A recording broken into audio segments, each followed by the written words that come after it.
Story 1. The Secrets of a Tribal Massacre. My name is Jack, and I have been a truck driver for the past 15 years. I have driven across the country numerous times and have seen some of the most breathtaking views. However, there is one route that I dread the most, the highway that passes through the woods. This stretch of the highway runs between two cities and is said to be haunted. The locals believe that a tribal community was ruthlessly wiped out a few decades ago, and their spirits still haunt this area. As a result, drivers who take this route often face a lot of trouble. I had heard about the haunted highway, but I had never experienced anything strange until last week. I was driving my truck through the woods at around midnight when I heard a strange noise coming from the back of my truck. It sounded like someone was banging on the doors. I pulled over to check, but there was no one there. I shrugged it off as my imagination and continued driving. However, as I drove deeper into the woods, I started feeling uneasy. The trees on either side of the road seemed to be closing in on me, and the silence was deafening. Suddenly, I saw a figure standing in the middle of the road. It was a man dressed in tattered clothes, and he looked like he had been dead for ages. I slammed on the brakes and honked the horn, but the figure didn't move. I got out of my truck and approached the figure cautiously. As I got closer, I realized that it wasn't a man at all, but a ghostly apparition. I could see through him, and he had a haunting look in his eyes. Suddenly, he vanished into thin air, leaving me alone in the middle of the woods. I got back into my truck and drove as fast as I could, hoping to get out of the woods as soon as possible. However, my troubles were far from over. As I drove deeper into the woods, I heard strange noises coming from all around me. It sounded like a group of people chanting and drumming. Suddenly, my truck came to a halt and the headlights went out. I tried starting the engine, but it wouldn't budge. I was stranded in the middle of nowhere and I had no idea what to do. That's when I saw them. A group of ghostly figures approaching me from all sides. They were the same tribal people who were said to have been wiped out years ago. They were dressed in traditional clothes and were carrying weapons like bows and arrows. I knew I was in trouble, and I had to act fast. I grabbed my flashlight and got out of my truck. I tried talking to them, but they didn't seem to understand me. They kept coming closer, and I could see the anger in their eyes. That's when I noticed something strange. They were all looking at a particular direction, as if they were following something. I shone my flashlight in that direction and saw a bright light shining through the trees. Without thinking twice, I started running towards the light, hoping that it would lead me to safety. The ghostly figures followed me, but they seemed to be losing their energy as they got farther away from their source. I ran for what felt like hours until I finally came across a clearing. There was a small village on the other side, and I could see lights shining in the distance. I ran towards the village, hoping to find some help. As I got closer, I realized that the village was inhabited by the same tribal people who had been haunting me in the woods. However, they seemed different now. They were all dressed in modern clothes, and they didn't seem angry or hostile. I approached them cautiously, and they welcomed me with open arms. They told me that they had been waiting for someone to come and help them.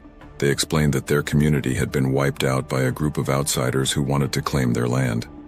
They had been forced to flee into the woods and had been living in hiding ever since. I listened to their story and realized that the ghostly figures I had seen in the woods were their ancestors, who were still seeking revenge for the injustices done to their community. The tribal people offered me food and shelter, and I spent the night in their village. They told me that they had been trying to contact the authorities for years, but no one had listened to them. They hoped that I could help them bring their story to light and get justice for their community. The next day, I left the village and drove to the nearest town. I contacted the local authorities and told them about what had happened in the woods. At first, they were skeptical, but I managed to convince them to investigate the matter. The authorities sent a team to the village and they found evidence that supported the tribal people's claims. They also found evidence that the group of outsiders responsible for the massacre had been involved in several other illegal activities in the area. The authorities arrested the culprits and launched an investigation into their activities. The investigations took about 10 months, and at the end of it, the tribal people were finally able to get justice and reclaim their land.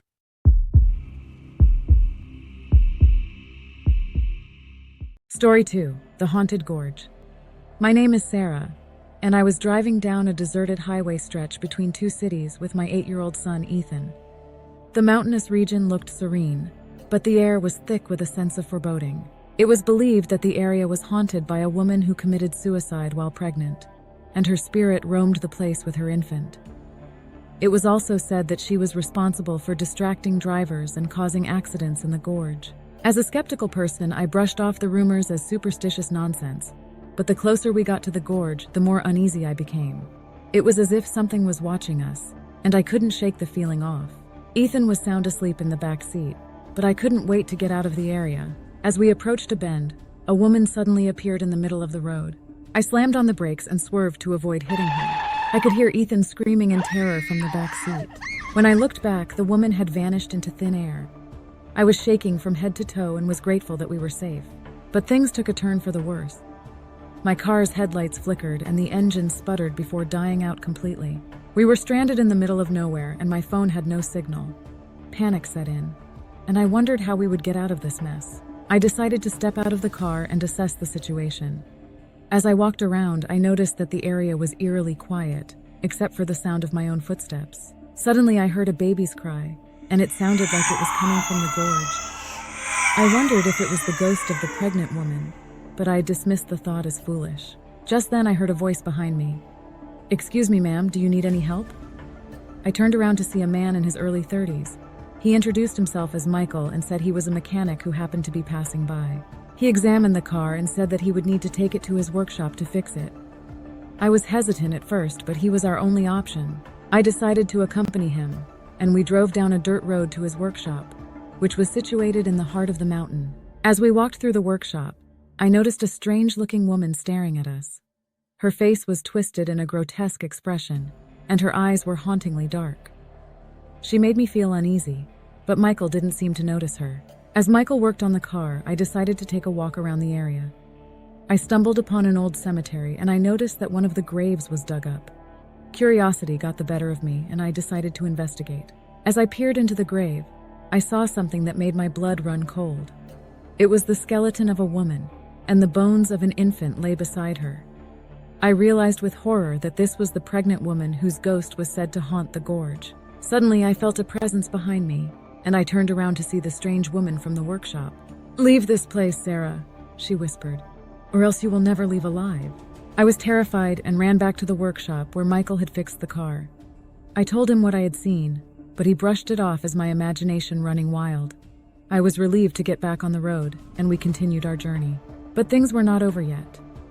As we approached the bend where the pregnant woman's ghost had appeared, I felt a sudden jolt.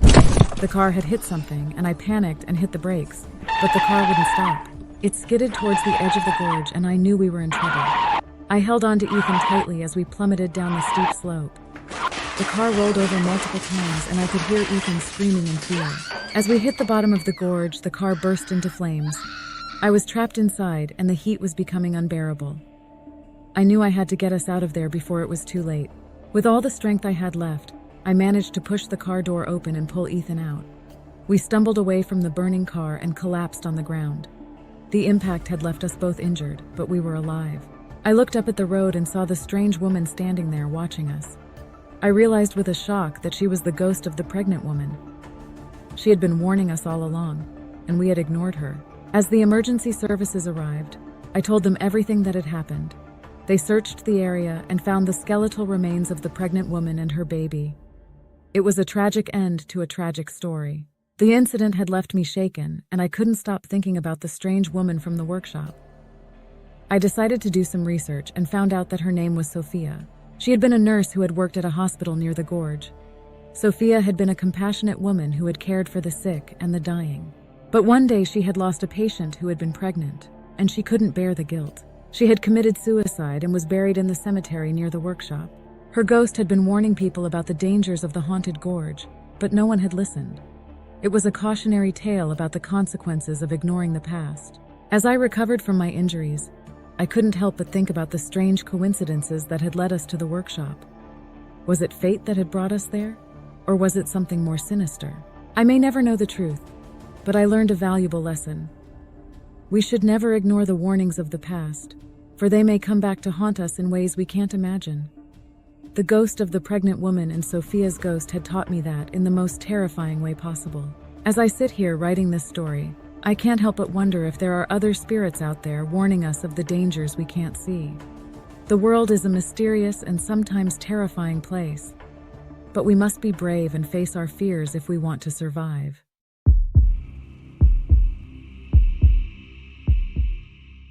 Story 3, Whispers of the Highway. My name is Ryan, and I was driving my fiancée Samantha from my hometown to hers. We were on a highway stretch that passed through fields, and I knew this place was haunted. There was a belief that the spirits of farmers and their families killed by the landlord flew around here and sat quietly in the back seat of moving vehicles until the driver noticed.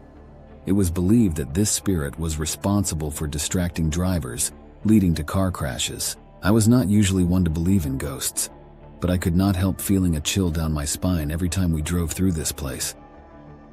The fields on either side of the road stretched as far as the eye could see, and there was something eerie about the way the crops swayed in the wind. Samantha noticed my unease and reached over to hold my hand. Her touch calmed me down, and I focused on the road ahead. Suddenly, I saw something in the rearview mirror. It was a shape, a human figure sitting in the back seat.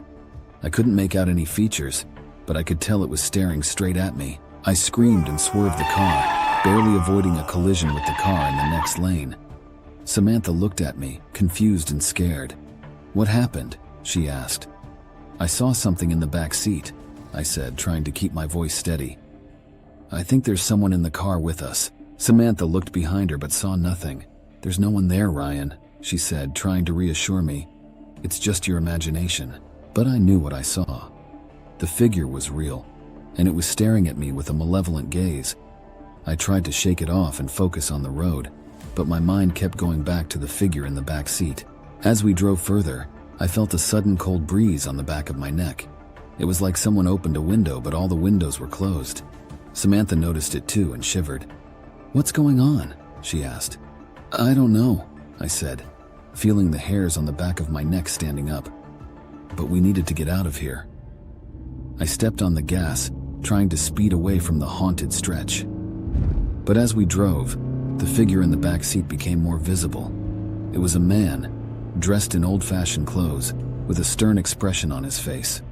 I tried to ignore him, but he kept staring at me, almost daring me to acknowledge his presence. Suddenly, Samantha screamed, "Ryan, look out!" I snapped back to reality just in time to avoid hitting a truck that had stopped in the middle of the road.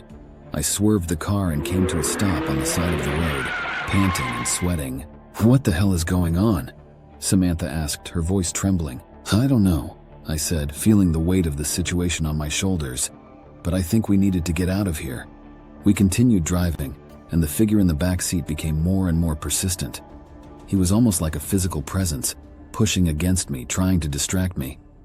I tried to ignore him, but it was almost impossible. I could feel his cold breath on the back of my neck, and it was making my skin crawl. As we neared the end of the stretch, the figure became more and more agitated. He was almost screaming now, trying to get my attention. I tried to speed away, but it was like he was holding on to me, refusing to let go. Finally, we reached the end of the stretch and the figure disappeared. I breathed a sigh of relief, grateful that haunted stretch of highway. We delved deeper into the history of the area and discovered the stories of the farmer families who had been killed by the landlord, their spirits unable to rest in peace. We learned that many people had reported seeing these spirits in the area, and that the accidents on the highway were linked to their malevolent presence. Despite the fear and unease that still haunted us, Samantha and I decided to do something to put the spirits to rest. We contacted a local paranormal investigator who specialized in dealing with hauntings and spirits. They agreed to help us, and after performing a cleansing ritual on the area, the spirits seemed to calm down. We didn't see the figure in the back seat again, and the accidents on the highway decreased significantly. Although we never fully understood what happened that day, we were grateful to have been able to help the spirits find peace. We continued to drive on that stretch of highway, knowing that it was no longer haunted by the malevolent spirits of the past. And although we still shivered at the memories of that fateful drive, we were grateful for the experience, knowing that it had brought us closer together and given us a greater appreciation for the world beyond our own.